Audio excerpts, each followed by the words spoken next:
Les feux d'artifice sont colorés pour une bonne raison. Leur composition n'est pas identique.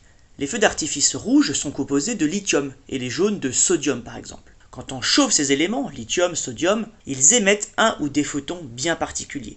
Un photon, c'est une particule de lumière qui a des propriétés très spécifiques, une longueur d'onde ou une fréquence qui le caractérise. On observe ainsi des raies d'émission bien particulières lors de l'analyse du spectre d'émission du sodium, 2 raies vers 589 nanomètres dans le jaune. Pour le lithium, ça sera différent.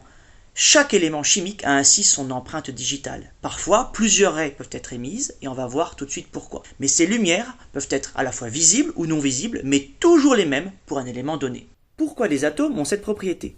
Chaque élément a des niveaux d'énergie comme les étages d'une école.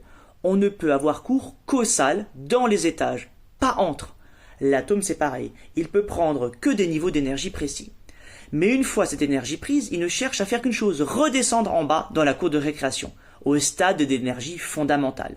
À chaque fois qu'un atome descend d'un ou plusieurs étages, l'atome émet un photon particulier, une particule de lumière avec une longueur d'onde bien précise.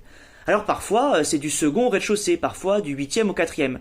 Vous pouvez le calculer ou on vous donne cette info. Il existe une relation qui permet de savoir quelle énergie et quelle longueur d'onde sera émise ou absorbée. E égale h nu ou E égale à hc sur lambda. Encore plus fort, si on apporte une lumière à un atome, il peut absorber et monter en énergie. C'est l'absorption. Cette énergie est très petite pour un atome, on l'exprime généralement en électronvolts. Un électronvolt, c'est 1,6 10 puissance moins 19 joules.